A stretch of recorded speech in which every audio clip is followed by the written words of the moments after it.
오늘 나훔 3장 1절로 7절까지 말씀을 보겠습니다. 나훔 선지자는 이스라엘을 갖다가 잔인하게 탄압하는 그 아시리아에 대한 멸망, 심판을 이야기한 거예요.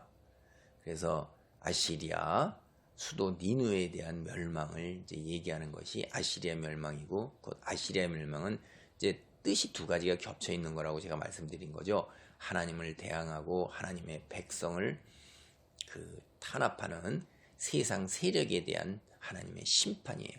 그래서 1장에서 이제 심판을 선언을 했고, 2장에서 니느웨가 멸망한다고 이제 구체적으로 그 멸망이 어떻게 되는가 하는 걸 얘기하고, 이 3장에서는 그 멸망 당하는 그 모습을 굉장히 구체적으로 아주 그림 보듯이 우리가 영화를 보고 있는 것처럼 그렇게 그려내고 있는 거예요.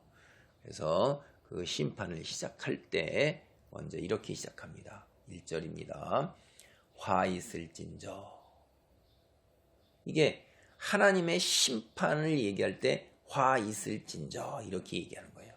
이게 구약 성경에서 보면 화 있을진저 이렇게 망한다 하는 얘기예요. 망한다. 화 있을진저 하는 얘기는 망한다 하는 그런 선언인데, 이게 구약 성경에서 53번, 53번이나 사용되었어요.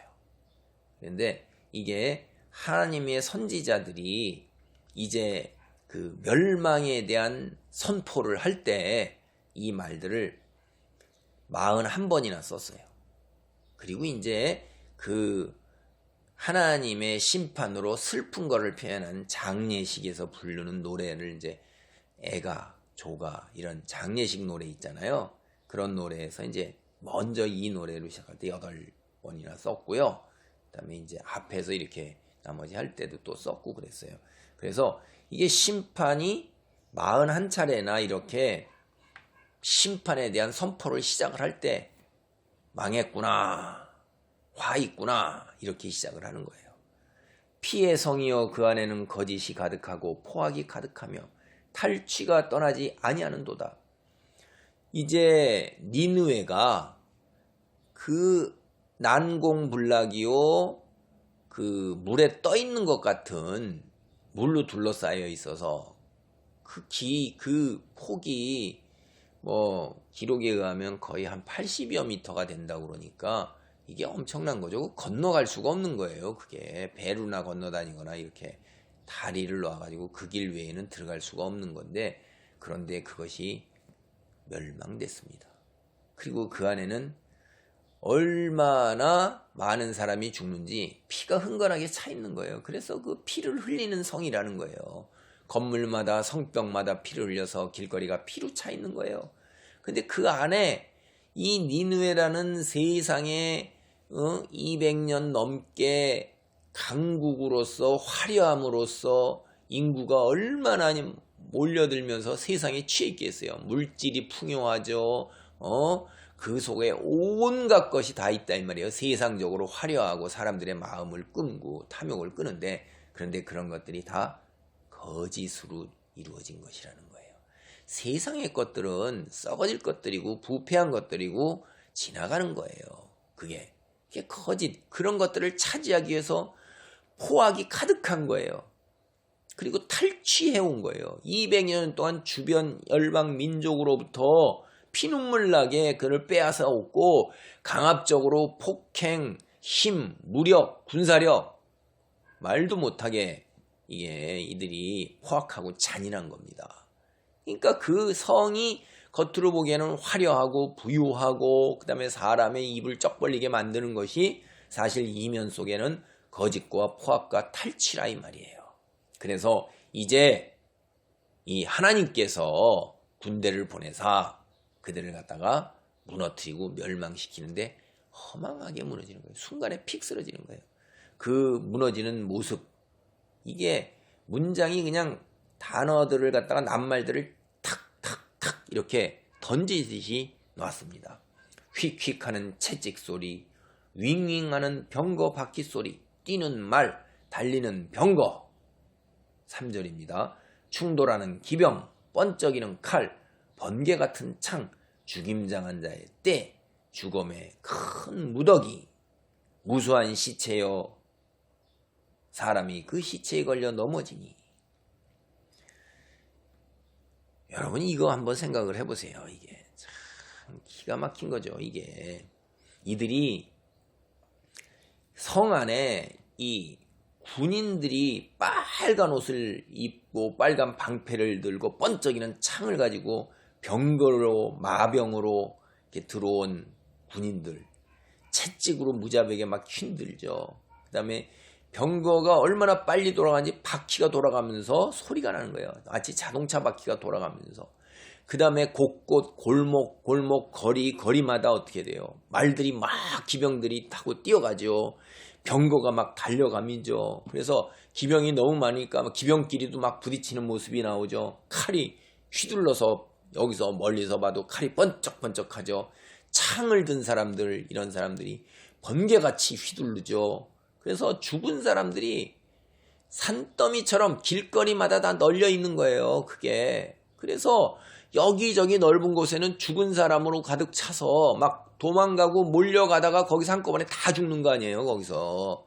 근데 그 시체에 걸려서 사람이 발이 걸려서 넘어진다 이 말이에요.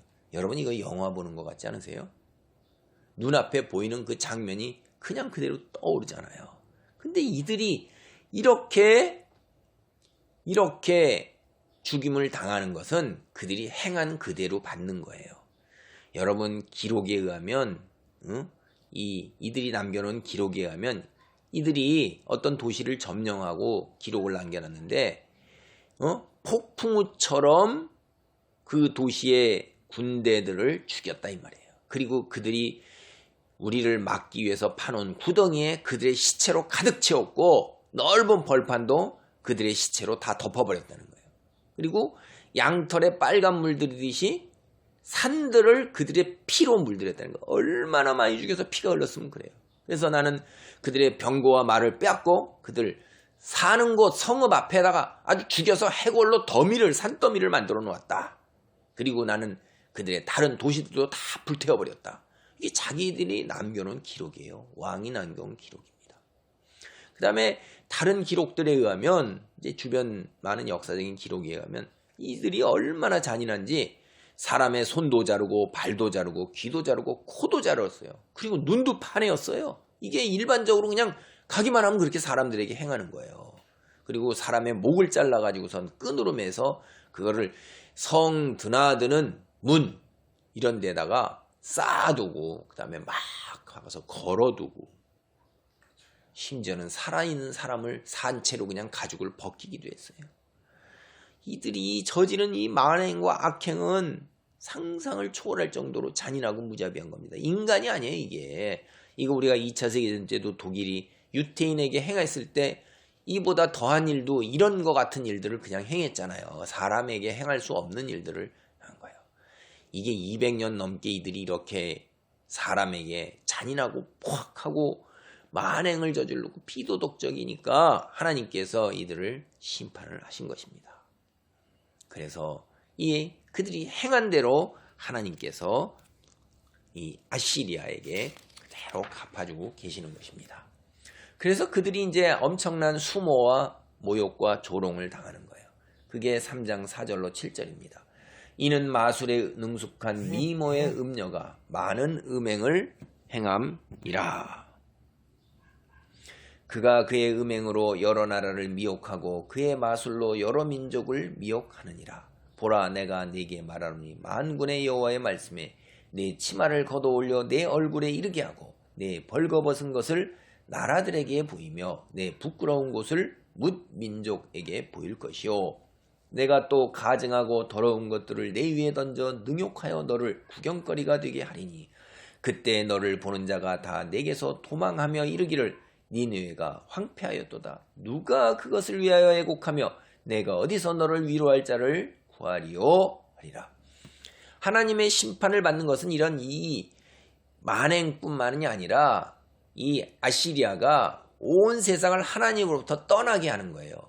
하나님을 떠난 거를 뭐라면 음행이라고 그러죠. 그러니까 이 아시리아라는 나라가 온 세상을 향해서 창녀를 창녀같이 그렇게 행하는 겁니다.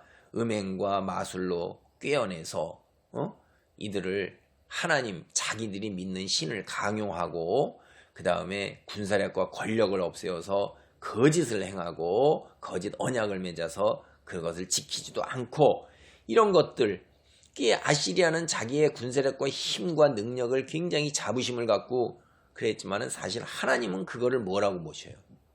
창녀질이라고 보시는 거예요. 창녀가 행하듯이 그렇게 행한다. 얼마나 이게 바라보는 모습이 달라요. 오늘 우리 그리스도인들 한번 생각해 볼 필요가 있어요.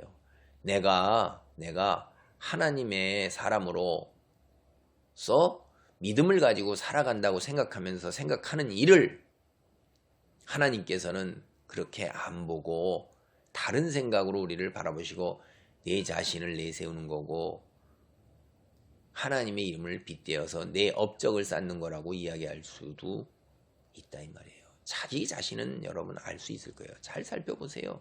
그리고 많은 목회자들도 하나님의 영광을 위하여 뭐 이렇게 해서 엄청나게 큰 사역의 그 결과들 뭐 다 그렇다는 게 아니라요. 그런 면이 있지 않나 하는 걸 생각해 보자 하고 제가 드리는 말씀이에요. 큰 교회를 건물을 짓고 빌딩을 짓고 수양관을 짓고 기도원을 짓고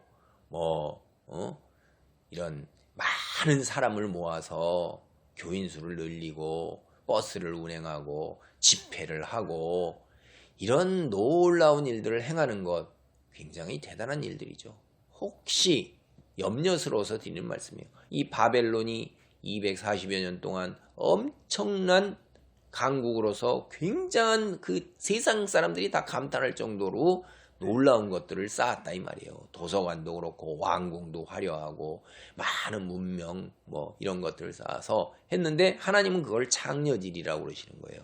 그런 관점에서 우리가 하는 일들이 하나님과 다른 것이 아닌가라는 것을 혹시 두려운 마음에서 생각을 한번 해보자, 살펴보자 그렇게 말씀을 드리는 거예요. 우리의 노력과 업적 이거를 하나님께서 정말로 우리와 생각이 같으실까 하는 것을 한 번쯤은 우리가 깊이 생각해 볼 필요가 있다 이 말이에요. 많은 사람들의 선망이고 세상의 선망이었지만 하나님의 심판이 임한 데는 멸시와 천대예요. 얼마나 불쌍한 거예요. 부끄러운 것 치마를 걷어올려서 가장 벌거벗어서 부끄러운 것 그리고 하나님을 떠나서 세상 신들을 섬기는 가증하고 더러운 것들 그것들이 다 드러나서 이제 드러나는데 끝에 결론에 이렇게 나오죠. 누가 애곡할 수 있느냐? 누가 너를 위로할 수 있느냐? 아무도 없다는 거예요. 하나님의 평가를 바르게 받지 못하면 우리는 버림받은 창녀의 모습으로 종말을 맞이하는 니느웨와 같은 그런 아픔을 당할 수도 있어요.